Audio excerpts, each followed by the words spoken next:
Greetings, programs, and welcome back to The Book Thing, where this time round I'm going to be talking about The Hydrogen Sonata by Iain M. Now, this is an interesting one. This is one of his culture novels, and not all of his sci-fi novels were culture novels. Now, the culture, maybe I should explain a little bit, is this future civilization that's semi-utopian, and it's basically his imagining of what a true post-scarcity society would look like. But this is a society that exists in a universe full of other societies, and so a lot of what happens in the culture novels comes from the culture interacting with other different species, and generally speaking, sticking their oars in, because that's what the culture likes to do. They've got this kind of paternalistic streak where they imagine that they always know best, and sometimes there's a lot of kind of different consequences come out of that. And this is a book that really is about the culture, and it's about that propensity of the culture to stick their noses in. And it's interesting in a way because there's a bit of action that happens in the Hydrogen Sonata, but in a way it's one of his more muted culture novels. In fact, one of his more muted sci-fi novels generally, because a lot of what happens is an exploration of kind of like the culture's attitudes towards things, even though really what the book is about is the focus is another species entirely. It's these guys called the Gzilt, who are they were almost part of the culture themselves, but kind of opted out at the last minute, because the origins of culture, which the book does talk about a little bit, are basically a bunch of species got together, and in the time frame of the book it was about 10,000 years ago, and they decided that they were going to work together and cooperate, that's the word, cooperate, and pool their resources and try and create this perfect society.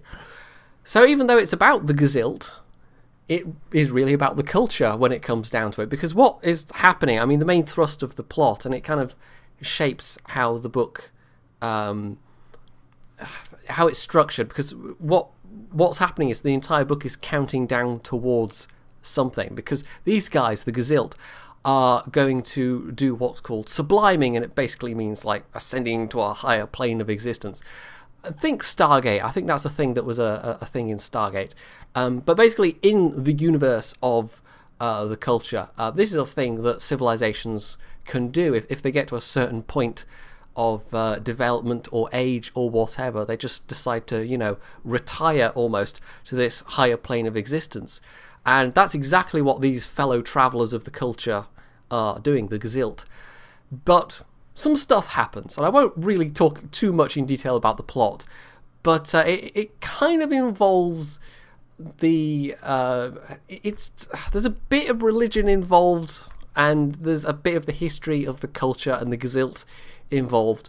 But what it basically comes down to is the culture sort of learning something and just deciding to stick their oars in, even though ultimately, and it's maybe a spoiler to say this, but maybe not, ultimately it makes no difference. And it makes no difference because of the way they choose to do things. So it was a curiously muted ending to this one, and the entire book is just curiously muted, even though it does still have that Iain M. Banks. He goes off in those explanations of various aspects sometimes, and he describes things sometimes. And I think one of the reasons why he loved writing science fiction was just the ability to imagine big things, just to imagine big. And this book certainly has that. There are some very interesting settings at various points, but compared to some of the other culture novels he's written, it's I don't know, for the length of it, curiously little seems to happen, even though in theory there should be this ratcheting tension, because the chapters are counting down towards zero. It's basically counting down towards the sublimation of the Gzilt. There's this kind of like hard timeline in which everybody has to operate and decide what it is they're going to do exactly. But even though in theory this ratcheting tension, there isn't really. And the whole thing is just, I don't know. I think he was very self-conscious of it, though, because there's this motif of the central character, who is themselves not a particularly memorable character compared to some of the other characters that we've had in Banks novels.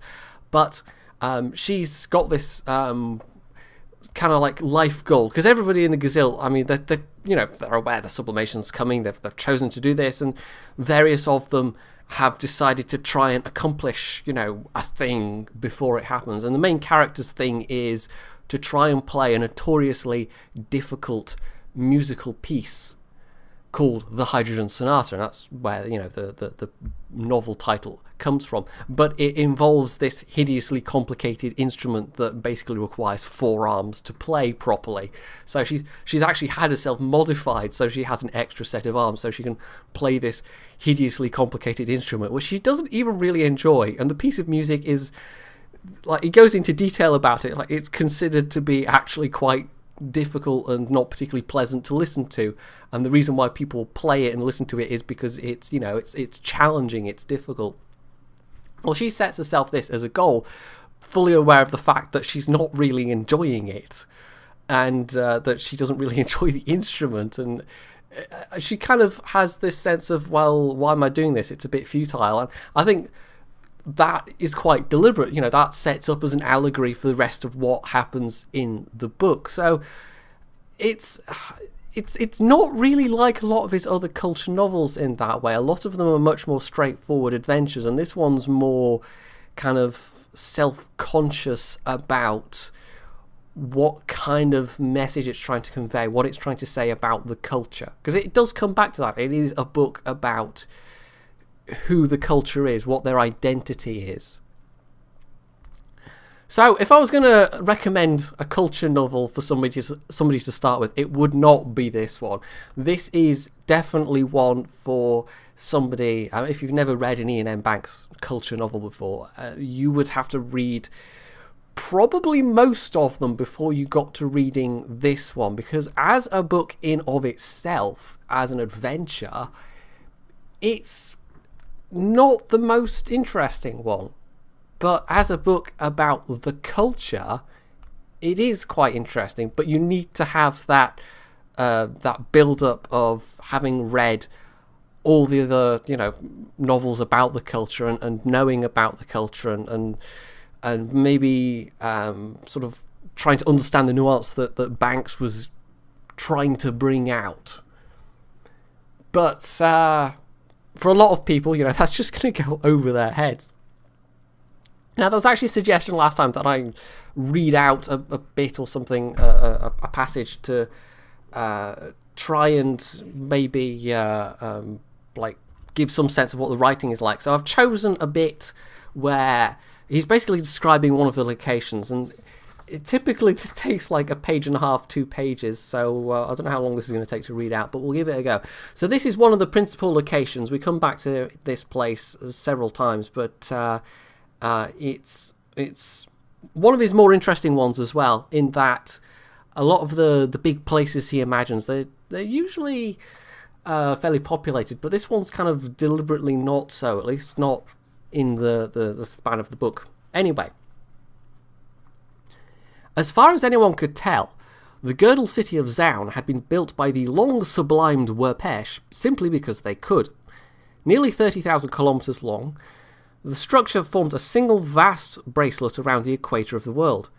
A-shaped in cross-section, over 100 kilometres across at the base, dozens at the top, and just under 200 clicks high, so tall that it protruded above almost all the atmosphere, providing Zaun with a spaceport sufficiently prodigious to have served 1,000 such worlds.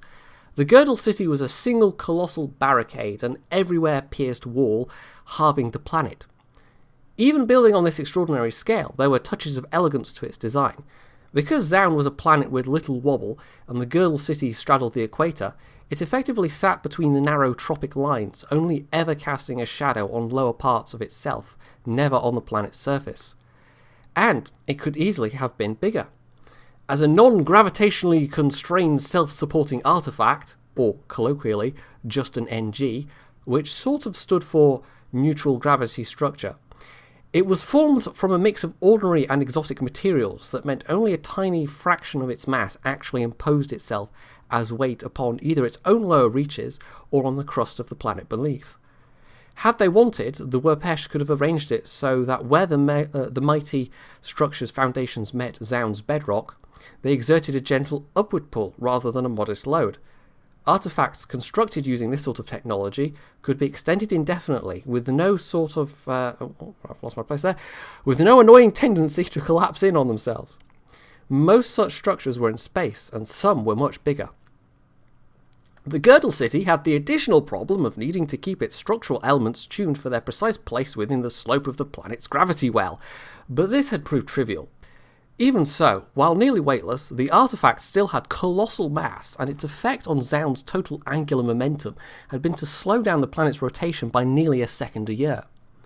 As was the case with each of their impressive, if arguably rather pointless, sculpt worlds, the main point of the Girdle City, as far as its builders had been concerned, appeared to have been the building of it, rather than any subsequent use it might have been put to.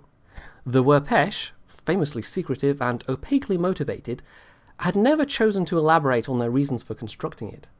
Some of them had lived in portions of it, and it did function as a kind of grossly over-engineered spaceport, but the main use of it might have had, attracting alien tourists, wasn't one the Werpesh had ever chosen to promote.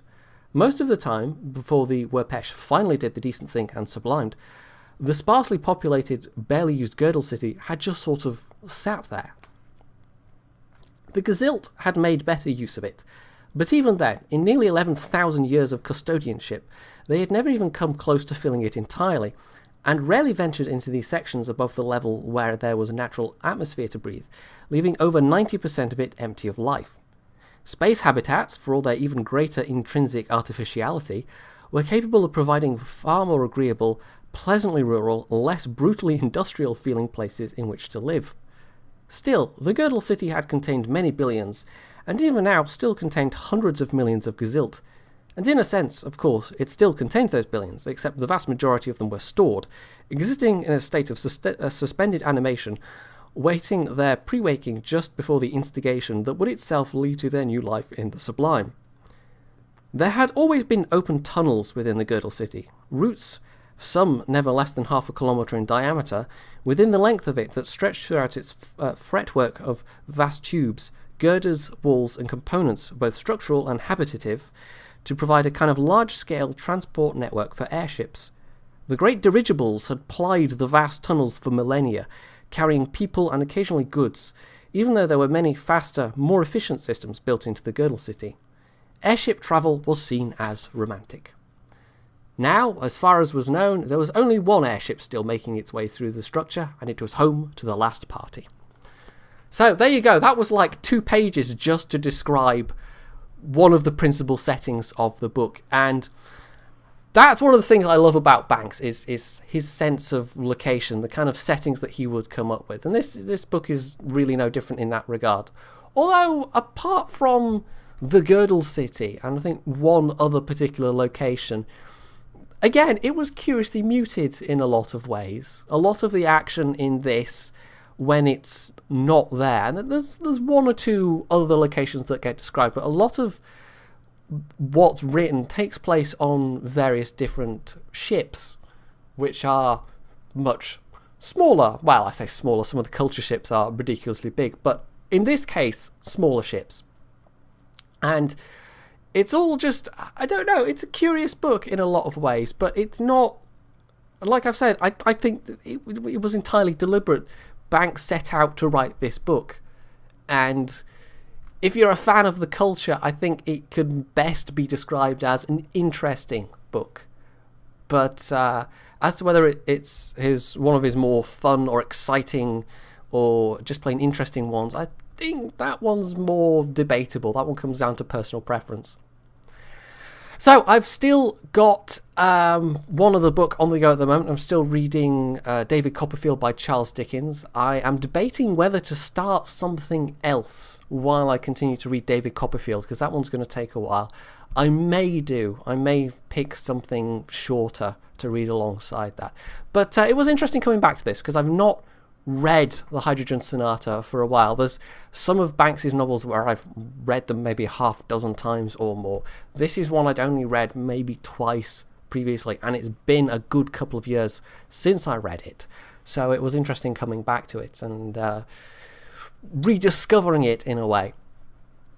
Anyway, I hope you found this look at the Hydrogen Sonata to be interesting, and if you have, you can leave any comments about it below. You can hit that like button, you can check out my other book videos, of which there are only a couple at the moment, and as always, stay tuned for more.